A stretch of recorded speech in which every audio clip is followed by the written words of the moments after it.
വർഷം 1999 ജനുവരി 6-ാം തീയതി. സ്ഥലം പോളണ്ട്.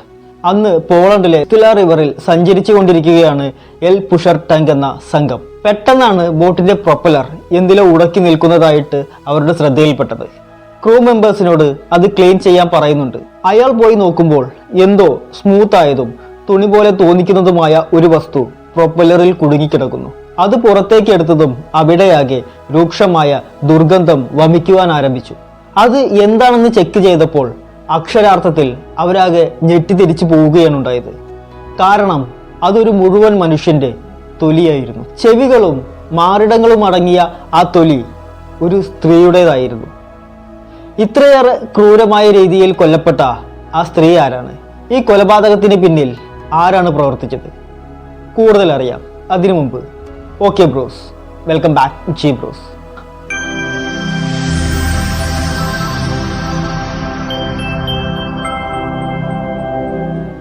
ആ സ്കിൻ ഫോറൻസിക് ടീം പരിശോധിക്കുന്നുണ്ട്. ആ പരിശോധനയിൽ മാസങ്ങൾക്ക് മുമ്പ് കാണാതായ കാറ്റർസിന സോവാട്ട എന്ന 23-കാരിയുടെ തൊലിയാണെന്ന് പോലീസ് സ്ഥിരീകരിക്കുന്നുണ്ട്. അതിനൊപ്പം തന്നെ ഫോറൻസിക് ടീം മറ്റൊരു കാര്യം കൂടി പറയുന്നുണ്ട്. ഈ പെൺകുട്ടി വളരെയേറെ വേദന സഹിച്ചാണ് മരണപ്പെട്ടിട്ടുള്ളത്. കാരണം അവളുടെ ശരീരത്തിൽ നിന്നും ആ തൊലി വേർപെടുത്തുമ്പോൾ അവൾക്ക് ജീവനുണ്ടായിരുന്നു. പോലീസ് ആ നദിയിൽ നിന്നും ആ പെൺകുട്ടിയുടെ ശരീരം ലഭിക്കുമോ എന്നറിയാൻ വേണ്ടി മുങ്ങൽ വിദഗ്ധരെ നിയോഗിക്കുന്നുണ്ട്. അവരും ഒരാഴ്ചയോളം തിരച്ചിൽ നടത്തിയതിനു ശേഷം ജനുവരി 14-ാം തീയതി കാറ്റർസിനയുടെ വലതു കാൽ മാത്രം കണ്ടുപിടിക്കുന്നു. പോലീസ് ആദ്യം കരുതിയത് ബോട്ടിന്റെ പ്രൊപ്പല്ലർ തട്ടിയായിരിക്കണം മൃതദേഹം ഇത്തരത്തിലായത് എന്നായിരുന്നു. എന്നാൽ കൂടുതൽ പരിശോധനയിൽ ആരോ ഒരാൾ മനഃപൂർവ്വം ആ ശരീരത്തിൽ നിന്ന് തൊലി അടർത്തി മാറ്റിയതാണെന്ന് പോലീസിന് മനസ്സിലായി. മാത്രമല്ല ആ മൃതശരീരത്തിൽ നിന്ന് കൈകളും കാലുകളും തലയും വെട്ടിമാറ്റിയിട്ടുണ്ടായിരുന്നു. അതുപോലെ തന്നെ ആ സ്കിൻ പരിശോധിച്ചപ്പോൾ അവർക്ക് മനസ്സിലായത് ആ സ്കിൻ മറ്റൊരാൾക്ക് ധരിക്കുവാൻ സാധിക്കുന്ന രീതിയിലായിരുന്നു ഉരിഞ്ഞെടുത്തിട്ടുണ്ടായിരുന്നത്. അതായത് ഒരു സ്കിൻ സ്യൂട്ട് പോലെ. പോലീസ് അതിശക്തമായി തന്നെ അന്വേഷണം ആരംഭിക്കുന്നുണ്ട്. കാറ്റർസിന അവളൊരു സൈക്കോളജി വിദ്യാർത്ഥിയായിരുന്നു. അതിനൊപ്പം തന്നെ അവളൊരു വിഷാദ രോഗി കൂടിയായിരുന്നു. 1996-ൽ തന്റെ പിതാവിനൊപ്പം ട്രക്കിങ്ങിന് പോയ കറ്റാർസിനയുടെ കൺമുന്നിൽ വെച്ചാണ് കാല് വഴുതി വീണ് കറ്റാർസിനയുടെ പിതാവ് മരണപ്പെടുന്നത്. അതിനുശേഷം അവൾ വിഷാദ രോഗത്തിന് ചികിത്സയിലാവുകയും ചെയ്തു. യൂണിവേഴ്സിറ്റിയിൽ നിന്നുള്ള സുഹൃത്തുക്കളെ ചോദ്യം ചെയ്തപ്പോൾ കാറ്റർസിന വളരെ നല്ലവളായിരുന്നു എന്നും അവൾ ഒരു ഇൻട്രോവേർട്ട് ആയിരുന്നു എന്നും അവർ പറയുന്നുണ്ട്. മാത്രമല്ല കാറ്റർസിന കാണാതാവുന്നതിന് ഏതാനും ദിവസങ്ങൾക്ക് മുൻപ് മുതൽ അവളെ വളരെ സന്തോഷവതിയായി കാണപ്പെട്ടുവെന്നും സുഹൃത്തുക്കൾ പറയുന്നുണ്ട്. അതിനൊപ്പം തന്നെ കാറ്റർസിനയുടെ അമ്മയെ ചോദ്യം ചെയ്തപ്പോൾ വിഷാദ രോഗത്തിന് ചികിത്സയിലായിരുന്ന അവൾ 1998 നവംബർ 12-ാം തീയതി ഡോക്ടറെ കാണുവാനായി അമ്മയുടെ അടുത്തേക്ക് വരേണ്ടതാണ്. പക്ഷേ അവൾ ഒരിക്കലും ആ അപ്പോയിന്റ്മെന്റിനായി അവിടേക്ക് എത്തിയതേയില്ല. അവളുടെ അമ്മ അന്ന് തന്നെ ലോക്കൽ പോലീസിൽ പോയി കംപ്ലൈന്റ് ചെയ്യുകയും ചെയ്യുന്നുണ്ട്. പോലീസിന് ആ അന്വേഷണം മുൻപോട്ട് കൊണ്ടുപോകാനുള്ള യാതൊരു ക്ലൂവും ലഭിച്ചിരുന്നില്ല. പക്ഷേ അപ്പോഴും പോലീസിന് ഒരു കാര്യം ഉറപ്പായിരുന്നു. കറ്റാർസിന മിസ്സാകുന്നതിന് കുറച്ച് ദിവസങ്ങൾക്ക് മുമ്പ് അവൾ ഒരാളെ പരിചയപ്പെട്ടിട്ടുണ്ടായിരുന്നു. അയാളുമായി പ്രണയത്തിലാവുകയും ചെയ്തിരുന്നു. അയാളോടൊപ്പമാണ് കാറ്റർസിന അന്ന് പോയിട്ടുള്ളത്. അയാൾ അവളെ പലതവണ ലൈംഗികമായി പീഡിപ്പിക്കുകയും അതിനുശേഷം കൊലപ്പെടുത്തുകയുമാണ് ചെയ്തിരിക്കുന്നത് എന്ന നിഗമനത്തിലും പോലീസ് എത്തിച്ചേരുന്നുണ്ട്. പോലീസ് ഈ നിഗമനത്തിലെത്തുന്നത് അവളുടെ സുഹൃത്തുക്കൾ കൊടുത്ത മൊഴിയുടെ അടിസ്ഥാനത്തിലും അതിനൊപ്പം തന്നെ ആ നദിയിൽ നിന്ന് കണ്ടുകിട്ടിയ ആ കാലിൽ കണ്ട പാടുകളുടെ അടിസ്ഥാനത്തിലുമായിരുന്നു. ആ നദിയിൽ നിന്ന് കണ്ടുകിട്ടിയ കാറ്റർസിനയുടെ വലത് കാലിൽ ചങ്ങല കൊണ്ടും കയറുകൊണ്ടും കെട്ടിയിട്ട പാടുകൾ വളരെ വ്യക്തമായി തന്നെ പോലീസിന് കാണാൻ സാധിച്ചിരുന്നു. അന്വേഷണം വഴിമുട്ടി നിൽക്കുന്ന സമയത്താണ് 1999 മെയ് മാസത്തിൽ പോലീസ് സ്റ്റേഷനിലേക്ക് ഒരു കോള് വരുന്നത്. മറുതലക്കിലുണ്ടായിരുന്നത് ഒരു വൃദ്ധനായിരുന്നു. അയാൾ പറഞ്ഞത്, എൻ്റെ വീടിൻ്റെ ബേസ്മെന്റിൽ ഒരു മൃതശരീരം കിടക്കുന്നുണ്ട്. കാഴ്ചയിൽ എൻ്റെ മകനെ പോലെ തോന്നിക്കുന്ന ഒരാളുടേതാണ് ആ മൃതദേഹം എന്നായിരുന്നു. അതെന്താണ് എൻ്റെ മകന്റെ മൃതദേഹം എന്ന് പറയാതെ കാഴ്ചയിൽ എൻ്റെ മകനെ പോലെ തോന്നിക്കുന്ന ഒരാളുടെ എന്ന് പറയാനുള്ള കാരണം അവിടെ പോയി അന്വേഷിച്ചപ്പോഴാണ് പോലീസിന് മനസ്സിലായത്. പോലീസ് അവിടെ എത്തി ആ വീടിന്റെ ബേസ്മെന്റ് പരിശോധിച്ചപ്പോൾ അതിൽ ഒരാഴ്ച പഴക്കം ചെന്ന ഒരാളുടെ ഡെഡ് ബോഡി കിടക്കുന്നുണ്ടായിരുന്നു. അത് ആ വൃദ്ധന്റെ മകന്റെ ഡെഡ് ബോഡി തന്നെയായിരുന്നു. പക്ഷേ ആ ഡെഡ് ബോഡിയിൽ ഒരു ഭാഗം മിസ്സിംഗ് ആയിരുന്നു.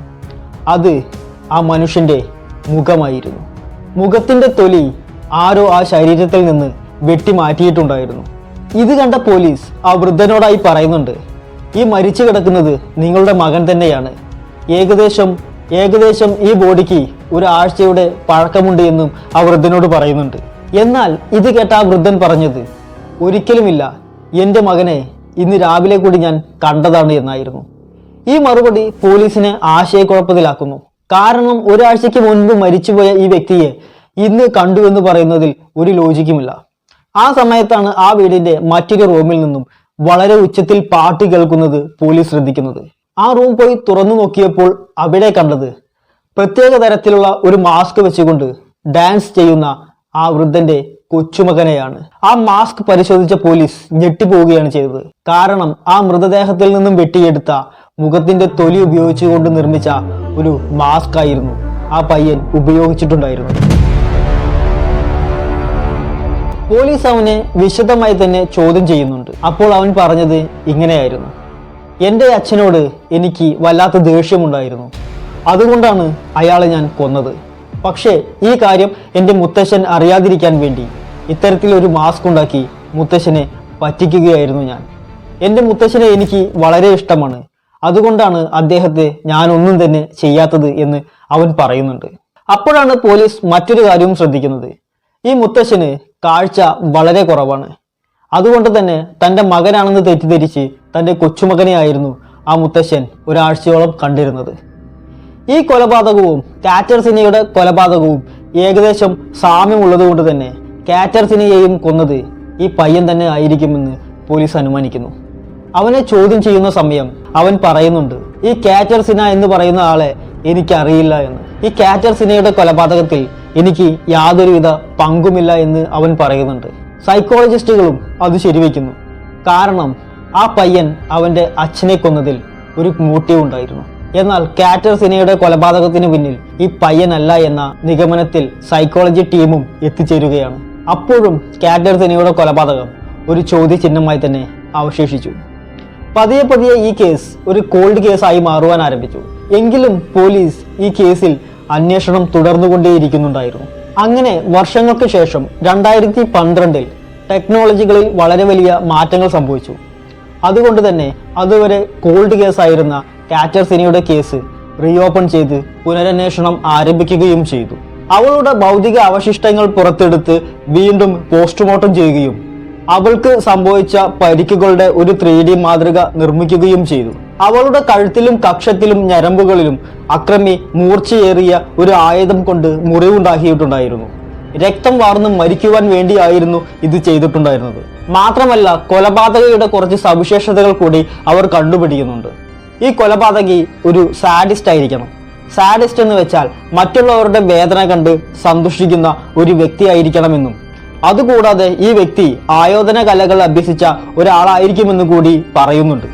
അപ്പോൾ തീർച്ചയായും കാറ്റർസിനയുടെ അവസാന നിമിഷങ്ങൾ വളരെ വേദനാജനകമായിരിക്കും.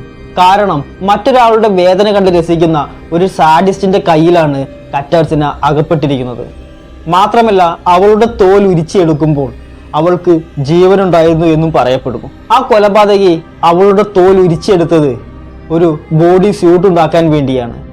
അപ്പോൾ തീർച്ചയായും അവളെ ഒരിടത്ത് കെട്ടിയിട്ടതിനു ശേഷം ശരീരത്തിന്റെ ഒരു എൻഡ് മുതൽ മറ്റേ എൻഡ് വരെ മൂർച്ചയേറിയ ആയുധം കൊണ്ട് വരഞ്ഞതിനു ശേഷം വെറും കൈകൾ ഉപയോഗിച്ചിട്ടായിരിക്കണം ആ തോല് ആ കൊലപാതകി ഉരിഞ്ഞെടുത്തിട്ടുണ്ടാവുക. ഇത് അവൾക്ക് തീർച്ചയായും കൊടിയ വേദന തന്നെ സമ്മാനിച്ചിട്ടുണ്ടാകും. കാരണം ശരീരത്തിലെ ഓരോ സെല്ലുകളും വേദനയുടെ സിഗ്നൽ തലച്ചോറിലേക്ക് നിരന്തരം അയച്ചുകൊണ്ടേയിരുന്നിട്ടുണ്ടാകും. ഇത് പറയുമ്പോൾ തന്നെ നമുക്ക് ആ വേദന സഹിക്കാനാവുന്നില്ല. അപ്പോൾ ഇത് അനുഭവിച്ച കാറ്റർസിനയുടെ അവസ്ഥ നമുക്ക് ഊഹിക്കാവുന്നതിനും അപ്പുറത്തായിരിക്കും. മാത്രമല്ല ഈ കൊലപാതകത്തിന് മുൻപ് ഏകദേശം ഒരാഴ്ചയോളം കാറ്റർസിന ശാരീരിക പീഡനങ്ങൾക്ക് വിധേയമായിട്ടുണ്ടെന്ന് കൂടി ഇവർ പറയുന്നുണ്ട്. 2017 വരെ തെളിവുകളൊന്നും ഇല്ലാതിരുന്ന ഈ കേസിൽ 2017 ഒക്ടോബർ 4-ാം തീയതി ആദ്യത്തെ അറസ്റ്റ് രേഖപ്പെടുത്തുന്നു. 19 വർഷങ്ങൾക്ക് ശേഷം പ്രതി പോലീസിന്റെ സസ്പെക്ട് ലിസ്റ്റിൽ ആദ്യം മുതലേ ഉണ്ടായിരുന്നതും കാറ്റർസിനയുടെ ബോയ്ഫ്രണ്ട് ആയിരിക്കാമെന്ന് കരുതപ്പെടുന്ന 52-കാരൻ റോബർട്ട് ജാൻസ്. ആയോധന കലകളിൽ പരിശീലനം നേടിയിട്ടുള്ളതും കാറ്റർസിനയുടെ ശവകുടീരം സന്ദർശിച്ച സ്ത്രീകളെ ആക്രമിച്ച കേസിലെ പ്രതിയുമാണ് ഇയാൾ. അതുപോലെ തന്നെ കാറ്റർസിനയുടെ ശരീരാവശിഷ്ടങ്ങൾ കണ്ടുപിടിച്ച ആ നദി ഇയാൾ താമസിക്കുന്ന വീട്ടിൽ നിന്നും ഏതാനും മീറ്ററുകൾ അകലെ മാത്രമായിരുന്നു സ്ഥിതി ചെയ്തിട്ടുണ്ടായിരുന്നത്. റോബർട്ടിന്റെ പാസ്റ്റും ഇയാൾ തന്നെയാണ് പ്രതി എന്ന് ഉറപ്പിക്കാൻ തരത്തിലുള്ളതായിരുന്നു. കാരണം ഇയാൾ ആദ്യം ജോലി ചെയ്തിരുന്നത് മിലിറ്ററി ഓഫീസിൽ പോസ്റ്റ്മോർട്ടം ചെയ്യുന്ന ഇടത്തായിരുന്നു. അതിനുശേഷം ഇയാൾ ഒരു സൂവിൽ വർക്ക് ചെയ്യാൻ ആരംഭിച്ചു. അവിടെയുള്ള മുയലുകളെ കൊന്ന് സ്കിന്നിങ് ചെയ്തതിനെ തുടർന്ന് ഇയാളെ ജോലിയിൽ നിന്ന് പറഞ്ഞു വിടുകയും ചെയ്യുന്നുണ്ട്. മാത്രമല്ല ഇയാളുടെ വീടിന് സമീപത്ത് താമസിക്കുന്നവരെല്ലാം പറയുന്നത് ഇയാൾ ആ നാട്ടിലുള്ള മൃഗങ്ങളെ പിടിച്ചുകൊണ്ടുവന്ന് വളരെ ടോർച്ചർ ചെയ്തിരുന്നു എന്നുകൂടിയാണ്. കൂടാതെ പോലീസിനൊരു കത്ത് ലഭിച്ചിരുന്നു, റോബർട്ട് തന്നെയാണ് പ്രതി എന്ന് പറഞ്ഞുകൊണ്ട്. ഈ കത്ത് അയച്ചതാവട്ടെ റോബർട്ടിന്റെ ഉറ്റ ചങ്ങാതിയുമായിരുന്നു. പക്ഷെ അറസ്റ്റ് ചെയ്ത് ഇത്ര വർഷങ്ങൾക്ക് ശേഷവും എന്തിനാണ് അവളെ കൊന്നതെന്നും അവളുടെ ശരീരത്തിന്റെ ബാക്കി അവശിഷ്ടങ്ങൾ എവിടെയാണ് ഉള്ളതെന്നും ആ ബോഡി സ്യൂട്ട് ഉണ്ടാക്കിയത് എന്തിനാണ് എന്നുള്ള കാര്യമെല്ലാം അയാൾ ഇതുവരെയും പുറത്തു പറഞ്ഞിട്ടില്ല. നിങ്ങൾ ഈ വീഡിയോ കണ്ടുകൊണ്ടിരിക്കുന്ന സമയത്തും അയാൾ ഏതോ ഒരു ജയിലിൽ ശിക്ഷ അനുഭവിച്ചുകൊണ്ടിരിക്കുകയാണ്. ഓക്കെ ബ്രോസ്, ഈ വീഡിയോ ഞാൻ ഇവിടെ വെച്ച് വൈൻഡപ്പ് ചെയ്യുകയാണ്. ഇത്തരത്തിലുള്ള സംഭവ കഥകൾ കേൾക്കുവാൻ നിങ്ങൾക്ക് ഇഷ്ടമുണ്ടെങ്കിൽ ഈ ചാനൽ ഒന്ന് സബ്സ്ക്രൈബ് ചെയ്ത് വെക്കണേ. മാത്രമല്ല ഈ വീഡിയോ ഇഷ്ടപ്പെട്ട ലൈക്ക് ചെയ്യുവാനും നിങ്ങളുടെ വിലയേറിയ അഭിപ്രായങ്ങൾ താഴെ കമന്റ് ചെയ്യാനും മറക്കരുതേ. മറ്റൊരു വീഡിയോയുമായി വീണ്ടും കാണാമെന്ന ശുഭപ്രതീക്ഷയോടെ ബൈ ബൈ.